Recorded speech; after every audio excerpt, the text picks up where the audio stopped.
why don't really do shit for me now. Like, your Yo, what is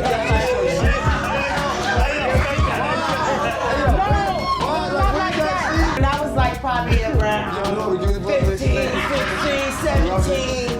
I was pretty promiscuous. And it was just like, oh, I like him. You know, I think I would have. Mary J. Blige, she's been there since the very beginning. She was pushing, 26? When she was having intimate physical engagement with Danny Boy. It was 15, 16 years. I think it probably was a kind of like quick domino effect of me like, wait, but they're gonna think. You know, I knew somebody was gonna think that it was supposed to be about it, but then again, I wasn't the one.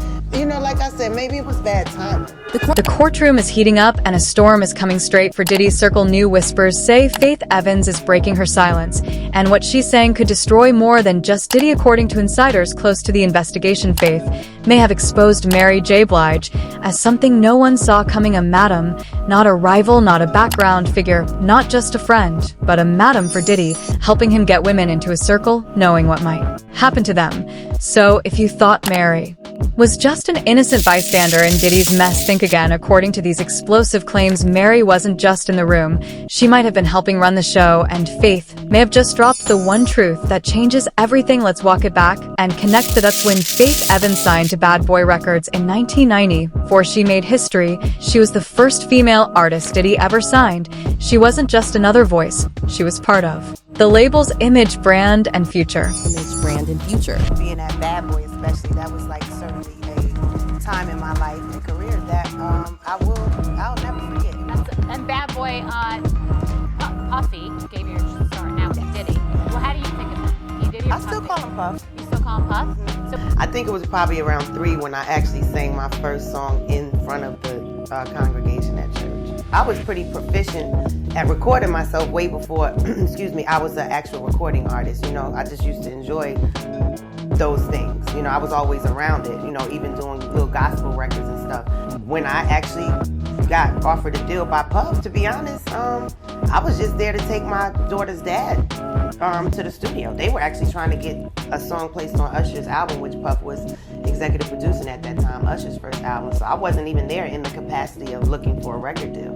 He needed someone to sing one line, and they knew that I could sing, so they called me out the lounge and 1 or 2 lines. But I'd already, again, been writing and arranging stuff around my little friends, Christopher Williams' little camp, who I used to, my daughter's dad was a part of his production crew. So, you know, it was just something I was good at, but I wasn't walking around the hallway singing at the top of my lungs so everybody could hear me.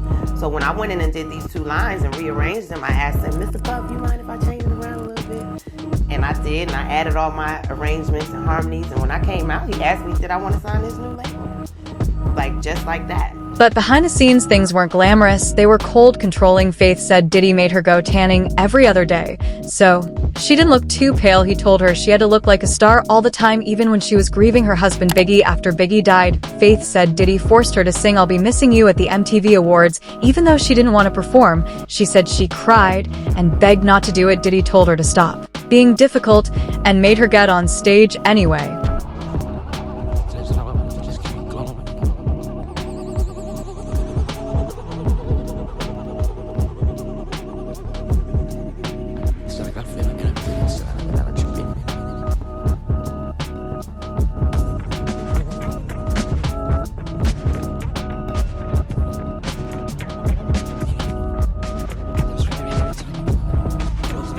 About all the things that I felt weird about in the first place with him being here. And I just remember starting just praying as I was walking back to the car, like, oh my God, please let him be okay.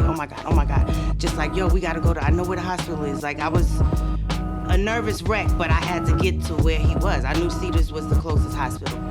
And Puff was like, stuttering and like, hold on, I'm gonna let you talk to the doctor. Because I'm like, where is he? What?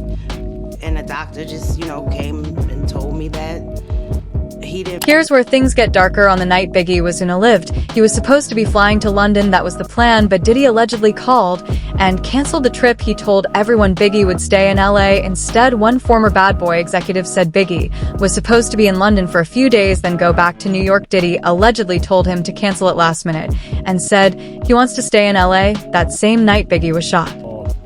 Sean P. Diddy, whatever his name was during that time, called late Friday night, early Saturday morning, saying he's not going to London.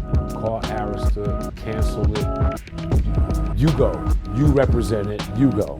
He's not going. He wants to stay here in LA. Now, I know for a fact that he was prepared to go, would have loved not to go if his label owner had only said, you don't have to go big. He already had a division with Puff. You know, their relationship ain't what like people thought it was. So at this time when has he already told you, yo, Gene, I know you love Diddy, Puff. If you didn't we had love that him, conversation the week before that. Well, I'm telling you, you go with him. So everybody at this point, does everybody know he's gone? He's moving on. He's doing his own thing. I think Puff knew it too. Puff knew it. Had they had the conversation yet, or not? I don't know if they had that conversation. So is that public, or did somebody leak it to Puff? Like Puff is learning from somebody else that told him about Biggie's going to be doing his own thing. Bruh, if you got to understand this, Clive Davis and them had spent a lot of money. You understand? To make big. Faith was already struggling at Bad Boy, but after this, she wanted out. She said she refused to even record at Daddy's House Diddy's studio. She didn't trust him. She didn't want to be there, but her contract kept her locked in. He was killed tragically, right? A drive-by shooting? Yes. Never solved? Unsolved. Do you think it was a purposeful drive-by shooting or an accidental drive-by shooting? You have no idea? We absolutely believe it was purposeful. It didn't make any sense. Her and Biggie. It didn't make any sense to anyone. It shouldn't have made any sense to them. Because they were married. It's funny. You ask Faith how long her and Biggie was together before they got married.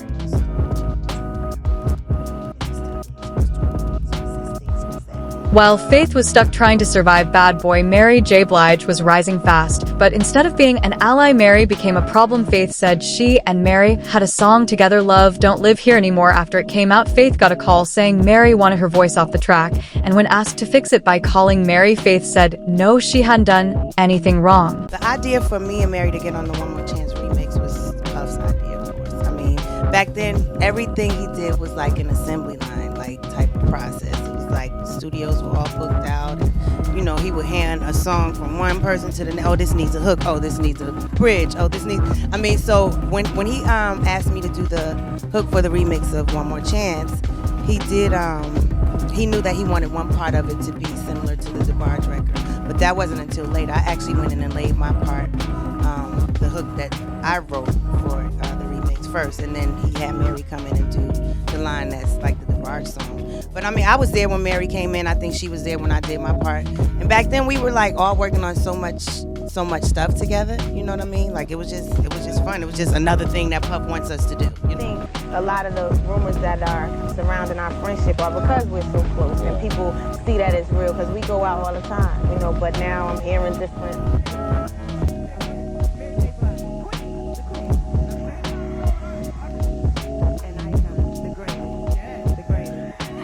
But that wasn't the only time Mary allegedly went after another woman. Years later, Jaguar Wright came forward and told a much bigger story. Jaguar didn't whisper, she spoke clearly. She said Mary J. Blige sabotaged her career from the beginning. According to Jaguar, when her first album came out, Mary went to the label and said, if you promote her, I'm leaving.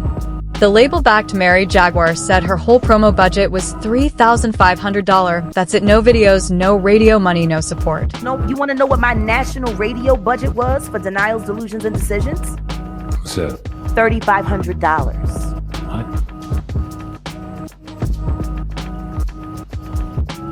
So if you heard songs being played, it was because jocks loved my... And the worst part, Jaguar said she outperformed Mary at their MTV Unplugged taping. Mary's applause allegedly edited, and after the fact, Jaguar's set had Jay-Z standing next to her cheering her on. MTV wanted to release it as a video, but they were told no, all because Mary made a call. The right person to get me past Hank Shockley, who was blocking me to protect Mary J. Blige's very fragile image. Jaguar also claimed Mary wasn't just sabotaging other women, she was helping Diddy behind closed doors. Jaguar said Mary was acting like a madam, bringing young women to Diddy and being part of the system that pulled them in. Allegedly, one of those tapes that Courtney Burgess say that he never saw was with Diddy, a very 16-year-old. First time I saw Mary J. Blige being gay on camera at Death Row after hours was in the studio. J. Blige, who was a victim of Sean Combs, are sitting there talking about the death of Aaliyah amongst each other. Diddy is now facing serious allegations in court, multiple lawsuits, federal investigations, and disturbing details about his private life. Women have said they were forced into situations they didn't agree to. There are claims of secret parties, hidden cameras, and long-standing physical harm. And in those claims, people are asking who else was in the room. Mary's name keeps coming up. There are photos of her with Diddy and Cassie hand in hand years ago. There are blind items saying Mary knew what was going on, that she didn't stop it, that she may have even helped organize it, and now Faith Evans may have just confirmed those suspicions. Back in 1995 at the Source Awards, Suge Knight got on stage and called out Diddy in front of the whole industry. The tension was real. And one other thing I'd like to say, any artist out there want to be an artist and want to stay a star, don't want to have to worry about the executive producer trying to be all in the video, all on the record.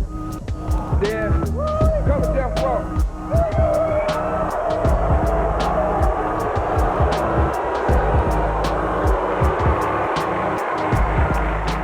I didn't think, that was a good look just because of the fact of the Suge and Puff situation. You know what I mean? Even though I didn't really know a lot of the details about what happened, but it was clear that he took a jab at Puff at the Source Awards and stuff like that. But I was pretty oblivious to a whole lot of the things that had gone on prior to that. Later that night at the Tunnel nightclub in NYC, Suge and Diddy crossed paths again face to face. It didn't get violent, but things were tense. But here's where it turns. That night, Mary J. Blige, Misa Hilton, and other women were all seen arriving at Suga's hotel suite. People who were there said they weren't just hanging out, they were ready to do whatever Suge wanted. It's probably 6 or 7 girls, maybe more than that. But I can remember in that bunch was Mary, Misa, and either Devontae, baby mama, KC's baby mama, one of the Jodeci. One of the men who was part of the crew said you couldn't leave your girlfriend or baby mama around Suge, not even the ones you didn't like. That's how deep the control went. And when asked about Mary, he refused to say much, but the silence said enough. Say with Mary. You want me to say with Mary, though? Stop this dialogue. I'm not finna get into that. I don't want no problems. I don't want no problems. My music going too good. I don't want no problems. But I mean, nothing I said was a lie. And all of that was during that same time. And all they baby mamas was ready to get it poppin'. Yeah, man. I ain't meet a baby mama that wasn't ready to go when Suge was ready. Like you better watch Suge. I watch as close as I was to him. I watched him.